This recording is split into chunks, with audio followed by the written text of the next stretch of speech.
Good morning children. आज गद्य संकलन से प्रथम पाठ पुत्र प्रेम के विषय में मैं बताने जा रही हूँ। पुत्र प्रेम कहानी है मुंशी प्रेमचंद जी के द्वारा लिखी हुई। तो मुंशी प्रेमचंद जी का जीवन परिचय इसमें देखिए, उनका जन्म 31 जुलाई 1880 को वाराणसी के लम्ही नामक ग्राम में हुआ था और उनकी मृत्यु के संबंध में जो जानकारी हमें मिलती है उसके अनुसार 8 अक्टूबर सन 1936 को इनकी मृत्यु हुई थी। इनका वास्तविक नाम धनपत राय था। उर्दू में नवाब राय के नाम से ये लिखते थे और हिंदी में लिखने के लिए इन्होंने प्रेमचंद नाम को अपनाया था। इन्होंने जो रचनाएं की तो एक कथाकार के रूप में, उपन्यासकार के रूप में, एक निबंधकार के रूप में और एक संपादक के रूप में भी इन्होंने अपने कार्यों का निर्वहन किया। इनके लिखे हुए उपन्यास रंगभूमि, कर्मभूमि, सेवा सदन, गबन, गोदान, निर्मला, ये सब इनके प्रमुख उपन्यास हैं। और इनके कहानी संग्रह प्रेम प्रसून, सप्त सरोज, प्रेम पचीसी, प्रेम तीर्थ, पंच प्रसून, इन्होंने जो कहानियां, उपन्यास, निबंध वगैरह लिखे, समाज को एक नई दिशा देने में उन कहानियों का, उपन्यासों का, इन सभी का बहुत बड़ा योगदान रहा। साहित्य जगत में इनको उपन्यास सम्राट के नाम से जाना जाता है। इन्होंने जो कहानी लिखी है, आपकी पुस्तक गद्य संकलन में जो कहानी रखी गई है, पुत्र प्रेम। पुत्र प्रेम ऐसा शीर्षक है जिससे यह स्पष्ट होता है कि पुत्र के प्रति प्रेम या पुत्र का प्रेम, अर्थात एक पिता का पुत्र से प्रेम और एक पुत्र का पिता से प्रेम, दोनों ही बातें इससे स्पष्ट होती हैं और दोनों ही बातों को आधार बना करके इस कहानी को लिखा गया है।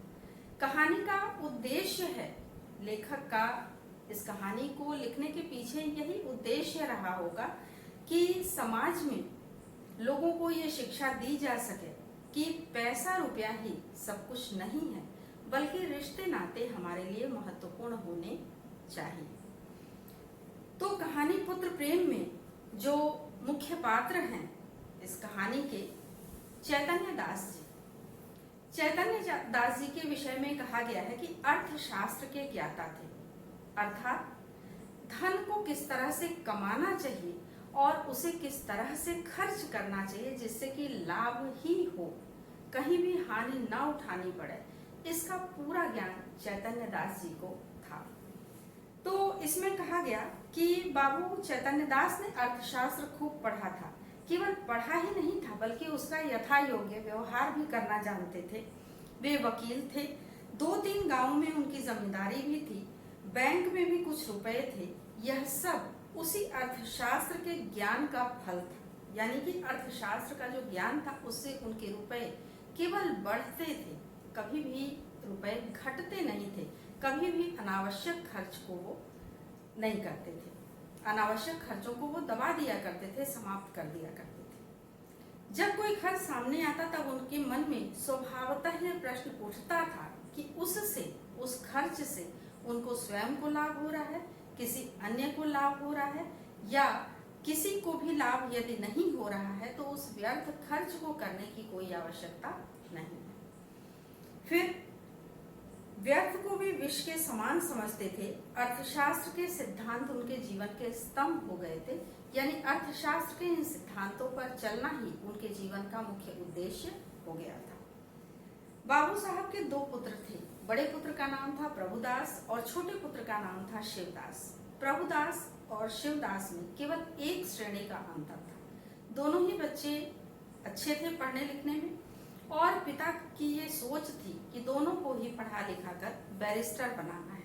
प्रभुदास ने बीए की परीक्षा दी थी, उसका परीक्षा फल आने वाला था और इसी बीच उसको धीरे धीरे बुखार रहने लगा। अब ज्वर की दशा को देख करके उन्होंने डॉक्टर्स को दिखाया डॉक्टरों ने दवाइयाँ लिखी और वो बेटे को दवाइयाँ देते रहे। उनके मन में ये दुश्चिंता थी कि इसके ऊपर ये व्यर्थ का खर्च हो रहा है, कि इसका बुखार जो है वो ठीक नहीं हो रहा है। धीरे धीरे करके बुखार बढ़ता ही गया। बीए का परीक्षा फल आया, तब भी प्रभुदास के मन में कोई उत्साह नहीं रहा। अब प्रथम श्रेणी में उत्तीर्ण होने का शुभ संवाद सुनकर भी उसके मन में या उसके चेहरे पर हर्ष का कोई चिन्ह दिखाई नहीं दिया, यानी प्रभुदास को कोई भी प्रसन्नता नहीं हुई। वह सदैव गहरी चिंता में डूबा रहता था। उसे अपना जीवन बोझ सा प्रतीत होने लगा था। एक रोज चैतन्य दास ने डॉक्टर साहब से पूछा कि क्या बात है, 2 महीने हो गए, अभी तक दवा का कोई असर नहीं हुआ। तब डॉक्टर ने उनसे जो कुछ भी कहा उसे सुन करके चैतन्य दास जी के पैरों तले जमीन खिसक गई। डॉक्टर ने कहा कि मेरा अनुमान है कि इनको ट्यूबरकुलोसिस है। अब चैतन्य दास जी बड़े शोकग्रस्त हो गए। उन्होंने कहा कि अर्थात तपेदिक, ट्यूबरकुलोसिस को हिंदी में तपेदिक कहते हैं, क्षय रोग। तो डॉक्टर ने कहा कि जी हाँ, सारे लक्षण उसी के दिखाई देते हैं। अब चैतन्य दास जी ने अपना तर्क प्रस्तुत किया कि हमारे परिवार में, हमारे खानदान में किसी को भी इस तरह की बीमारी नहीं थी। तब डॉक्टर ने उनसे कहा कि हो सकता है मित्रों से इसके जर्म इनके शरीर में आए हों। तो अब जो है ये बीमारी प्रभुदास की धीरे धीरे बढ़ती रही। चैतन्य दास जी ने काफी देर तक सोच विचार किया और डॉक्टर से उन्होंने पूछा कि अब क्या करना चाहिए। डॉक्टर ने उनसे कहा कि दवा करते रहिए, रोग अभी फेफड़ों तक नहीं पहुंचा है और हो सके तो इन्हें किसी सेनेटोरियम में भेज दिया जाए, यानी कि पहाड़ी स्वास्थ्यालय, जहां जाकर के वहां पर चूंकि ठंड रहती है, ठंड में इसके कीटाणु जो है, इसके बैक्टीरिया जो है वो तेजी से नहीं फैलते हैं और बीमार के स्वस्थ होने की पूरी आशा रहती है। तो डॉक्टर ने उनसे यही कहा कि आप इन्हें किसी सेनेटोरियम में भेज दीजिए। चैतन्य दास जी को लगा कि वहां पर भेजें तो, लेकिन 3-4 महीने का जो खर्च आएगा भेजने का, तो आखिर इनके ठीक होने की क्या संभावना बनती है। जब उन्होंने डॉक्टर से इस विषय में पूछा तो डॉक्टर ने कहा कि मानसिक परिश्रम करने के लायक शायद ये नहीं रहेंगे। स्वस्थ होने के बाद भी स्वस्थ होकर लौट आएंगे, लेकिन शायद पढ़ाई लिखाई फिर इनसे ना हो सके। ऐसा सोच करके, सुन करके चैतन्य दास जी ने प्रभुदास को बाहर भेजने का विचार त्याग दिया। और इस तरह से गर्मी भी बीत गई, बरसात भी बीत गई, जाड़ा आया और तब भी रोग के ठीक होने का कोई लक्षण नहीं दिखाई दिया। उन्होंने डॉक्टर से फिर से पूछा। डॉक्टर ने कहा कि हाँ, इनका ज्वर जो है वो धीरे धीरे बढ़ता ही जा रहा है, बीमारी बढ़ रही है। अब इनके अंदर जो है ठीक होने के लक्षण कम दिखाई दे रहे हैं। अब प्रभुदास भी जीवन से निराश हो गया था धीरे धीरे। अब वो अपनी इस सोच में डूबा रहता था कि शायद अब उसका जीवन शेष नहीं बचा है।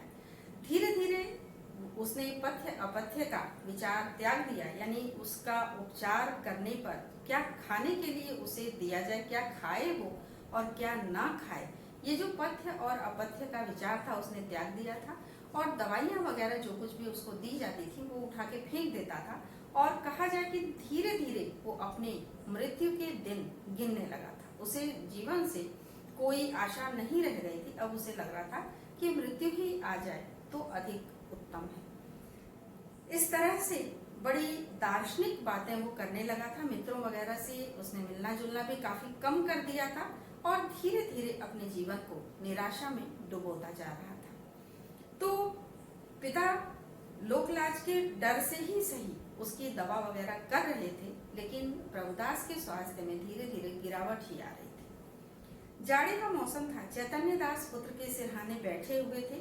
डॉक्टर साहब की तरफ उन्होंने प्रश्नवाचक दृष्टि से देखा और डॉक्टर ने उस बच्चे का टेम्परेचर लेकर के उनसे कहा कि जाड़ा आ गया है, लेकिन इनके में कोई अंतर दिखाई नहीं दे रहा है। और चैतन्य दास जी ने तब उनसे कहा कि आप लोग फिर मुझे ऐसे भ्रम में क्यों डाले रहते हैं। मैं एक सीधा सादा सा व्यक्ति हूँ। मुझ जैसे सीधे साधे व्यक्ति को ठगने में आप लोगों को जरा भी शर्म भी नहीं महसूस होती। यानी कि वो डॉक्टर को ही एक तरह से नीचा दिखा रहे थे। वो ये कहना चाहते थे कि डॉक्टर उनके साथ झूठ बोल रहे हैं, उनके साथ बेईमानी कर रहे हैं। तो इस तरह से डॉक्टर ने भी अपनी सफाई पेश की। उन्होंने कहा कि ऐसी दशा में हम डॉक्टर्स के अनुमान जो है हमेशा सत्य सिद्ध नहीं होते। कभी कभी ऐसा भी होता है कि हमारा अनुमान सही होता है और कभी कभी हम गलत भी साबित हो जाते हैं। ऐसा हुआ आपके साथ कि आपको कष्ट हुआ, परेशानी उठानी पड़ी, लेकिन अब मेरे हाथ में कुछ भी नहीं है। उसी समय शिवदास जो कि छुट्टियों में आया हुआ था वो भी वहीं आ जाता है और वो भी डॉक्टर साहब से बातचीत करने लगता है। चैतन्य दास जी को ये चीज पसंद नहीं आती है। उनको लगता है कि कहीं छोटे बेटे में भी संक्रमण न फैल जाए, इसलिए वो उसको वहां से जबरदस्ती वापस भेज देते हैं। शिवदास वहां से चला जाता है और फिर चैतन्य दास जी डॉक्टर से बातचीत करते हैं। डॉक्टर ने कहा कि अब एक ही इलाज रह गया है कि इनको किसी सेनेटोरियम में भेजा जाए, यानी कि इटली का एक सेनेटोरियम है जहां पर इस तरह के मरीज जाते हैं और उनके ठीक होने की कुछ संभावना बनती है। तो चैतन्य दास जी ने उनसे पूछा कि इटली जाने का कुल खर्च कितना आएगा। अब डॉक्टर ने उनसे बताया कि 3000 का खर्च आएगा, ज्यादा से ज्यादा 3000 खर्च आएगा, लेकिन बच्चा हो सकता है कि स्वस्थ होकर लौट आए। हालांकि चैतन्य दास जी को ये लगा कि 3000 खर्च तो कर दिया जाए, बच्चा स्वस्थ होकर अगर आ भी गया तो किसी लायक नहीं रहेगा। तो ऐसी दशा में वो 3000 रुपए खर्च करने की उनकी इच्छा नहीं थी, क्योंकि उन रुपयों को वो प्रभुदास के माध्यम से पुनः बढ़ा करके वापस नहीं पा सकते थे। तो पैसों के प्रति उनका अधिक मोह था, पुत्र के प्रति मोह कम था। इसीलिए कहानी का शीर्षक पुत्र प्रेम रखा गया है कि पुत्र के प्रति पिता का ऐसा प्रेम कि उसकी जान तक के लिए उन्होंने नहीं सोचा और केवल पैसों का ही मुंह देखा। तो उन्होंने सोचा कि अब इसको इटली भेजने का ये जो प्रस्ताव है इसको मैं अपने तक ही रखूं, लेकिन बात तो घर में पहुंच चुकी थी।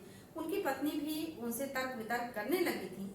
बेटा पहले तो उनकी तरफ था शिवदास, लेकिन जब उनकी पत्नी तपेश्वरी देवी ने उसको भी डांटा फटकारा, उसको भी समझाया कि कल को तुम्हारे साथ भी ऐसा हो सकता है, तब शिवदास ने माँ का साथ देना प्रारंभ किया। अब तपेश्वरी देवी ने हर तरह से लोक निंदा के भय से लेकर के रोने धोने तक का हर काम किया। चैतन्य दास जी पिघलने वाले इंसान नहीं थे, लेकिन फिर भी जब तपेश्वरी देवी ने बहुत समझाया तब उन्होंने कहा कि अच्छा ठीक है, देखा जाएगा, जब पैसे हाथ में होंगे तब मैं इसका इलाज करवाऊंगा, इसे इटली भेजूंगा। अब तपेश्वरी देवी ने ये कहा कि जो कुछ भी उसका हिस्सा बनता है जमीन जायदाद में उसको बेच दीजिए और उसी से उसका इलाज करा दीजिए। लेकिन चैतन्य दास जी ने बात को टाल दिया और उसके बाद उन्होंने एक तरह से तिरस्कार करते हुए अपनी पत्नी का और कहा कि मैं उसे अपना सर्वस्व दे दूंगा बशर्ते कि वो ठीक हो जाए। उसके ठीक होने के आसार कम हैं, तो मैं उसका इलाज भावुकता के फेर में पड़ के पैसों को गंवाना नहीं चाहता हूँ। इसका इलाज कराने में मैं नहीं चाहता हूँ कि इतनी दूर उसे भेज दूं। अब तपेश्वरी देवी अवाक रह गई, उनके पास कहने के लिए शायद कुछ भी शेष नहीं बचा था। और इस तरह से 6 महीने के बाद शिवदास बीए करके आया और उसे बैरिस्टर बनाने के लिए चैतन्य दास जी लेकर के बंबई गए, जो वर्तमान समय में जिसे मुंबई कहते हैं, वहां गए और इंग्लैंड भेजने के लिए उसे वहां पर जहाज पर चढ़ाकर वो वापस लौट आए और वापस आने के 1 हफ्ते के बाद ही प्रभुदास की मृत्यु हो गई। अब चैतन्य दास जी उसके शव को लेकर के मणिकर्णिका घाट पर अपने सगे संबंधियों के साथ पहुंचे और वहां पर चिता जलाई गई। जलती हुई चिता को देखते हुए वो बैठे हुए थे और उनके मन में पुत्र प्रेम का भाव एक क्षण के लिए इतना प्रबल हो गया कि पैसे उनके लिए नगण्य साबित होने लगे। यानी कि उन्हें लगा कि पैसा बिल्कुल बेकार चीज है, पुत्र बच गया होता तो कितना अच्छा होता। और वो चुपचाप इन चीजों को देख रहे थे, बड़े विरक्त से हो गए थे जीवन से। उसी समय उनके मन में ये भी विचार आया कि हो सकता है कि प्रभुदास को उन्होंने अगर 3000 रुपए लगाकर इटली भेजा होता तो वो स्वस्थ होकर के लौट आता। यही सब चिंतन मनन वो कर रहे थे, इसी उहापोह में फंसे हुए थे। उसी समय वहां पर एक शव लेकर के कुछ लोग वहां पर आए।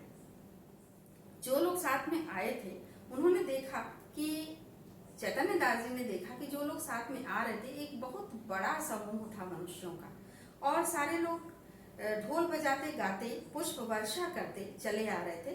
घाट पर पहुंचकर उन्होंने अर्थी को उतारा और चिता की सज्जा करने लगे। उनमें से एक युवक आकर के चैतन्य दास जी के पास खड़ा हो गया। चैतन्य दास जी ने उससे पूछा कि आप लोग कहाँ से आ रहे हैं? तो उसने बताया कि यहाँ से काफी दूर से आ रहे हैं। और फिर उसने एक ऐसे उस व्यक्ति के, जिस व्यक्ति की मृत्यु हुई थी, उसके पुत्र का गुणगान करना प्रारंभ कर दिया। उसने बताया कि ये ऐसा पुत्र है जिसने पिता के लिए अपना सब कुछ दांव पर लगा दिया। यानी कि पिता को ठीक कराने के लिए, पिता की बीमारी को ठीक कराने के लिए हर वैद्य हकीम के पास हो गया। जिसने जो कुछ भी बताया उसने वो किया। वो हर बार यही कहता रहा कि जमीन जायदाद, उसने बहुत सारी चीजें अपने घर की बेच दी और यही कहता रहा कि कोई मेरा सब कुछ ले ले लेकिन दादा को एक बोल बुलवा दे। चैतन्य दास जी बड़े आश्चर्य में पड़ करके इन सारी चीजों को सुन रहे थे और देख रहे थे। अब वो युवक भी उनके पास आ गया और उन लोगों ने मिल करके इनको बताया कि और भी बहुत सारे लोग आ रहे हैं। दादा चाहते थे कि उनका दाह संस्कार यहीं पे हो, तो इसलिए बहुत बड़ी संख्या में लोग जो है साथ में यहाँ पर आए हुए हैं। और उस युवक के साथी ने भी चैतन्य दास जी से बताया कि साहब मुंह देखी बातें नहीं कहते, नारायण लड़का दे तो ऐसा दे, यानी ईश्वर अगर संतान दे तो ऐसी ही दे जिसने रुपये पैसों का मुंह नहीं देखा। और अपने पिता के लिए उसने हर चीज को नाव पे लगा दिया, हर चीज बेचने को तैयार था, यानी जमीन जायदाद सब कुछ बेचकर अपने पिता को जीवित रखना चाहता था। अब युवक ने गदगद स्वर में कहा, जो जिसके पिता की मृत्यु हुई थी, उस युवक ने बड़े गदगद स्वर में चैतन्य दास जी के सामने सभी से कहा कि भैया रुपया पैसा तो हाथ का मैल है, आज आता है कल चला जाता है, लेकिन जान तो आने जाने वाली चीज नहीं है। व्यक्ति अगर चला जाता है तो सब कुछ चला जाता है। ये चीजें सुन करके चैतन्य दास जी के मन में एक बार फिर से अपने पुत्र के प्रति मोह का भाव उत्पन्न हुआ, आत्मग्लानि हुई, अपराध बोध महसूस हुआ। उनको लगा कि उन्होंने अपने पुत्र के साथ कितना गलत व्यवहार किया है। पुत्र जो कि उनका भविष्य था, आने वाले समय में सब कुछ उसी का था और उसी के लिए उन्होंने उन पैसों का, उस जमीन जायदाद का मोह किया, जबकि ये पुत्र है, पिता उसके लिए अतीत की बात थी। लेकिन फिर भी उसको पता था कि 2-4 साल से ज्यादा वो जीवित नहीं रहेंगे, लेकिन फिर भी वो सब कुछ बेच करके अपने पिता को जीवित रखना चाहता था। और सारे लोग तारीफ कर रहे थे कि नारायण पुत्र दे तो ऐसा दे। और जबकि चैतन्य दास जी के विषय में लोग एक तरह से कहा जाए कि उनका अपवाद भी हो रहा था, उनकी निंदा भी हो रही थी चारों तरफ कि इस तरह का व्यवहार उन्होंने पुत्र के साथ किया। तो ये सारी बातें उनके मन में चल रही थी। वो युवक कह भी रहा था कि इसी माया मोह का नाम जिंदगानी है, नहीं तो इसमें क्या रखा है।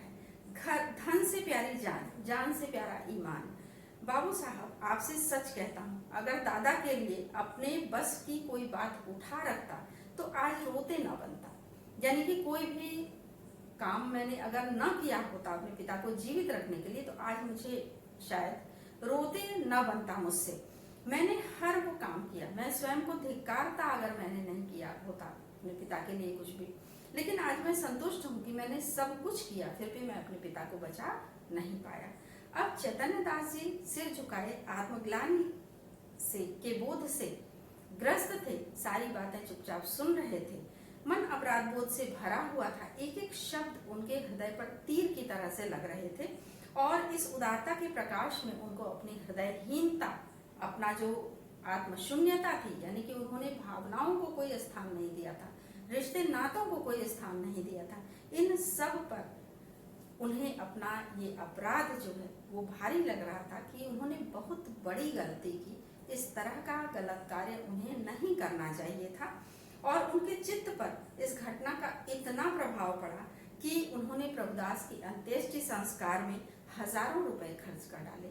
जिसने जो मांगा उसको दिया, जिसने जो खाया उसको खिलाया, और हजारों रुपए खर्च करके उन्होंने कहीं से आत्म शांति को खरीदने की कोशिश की।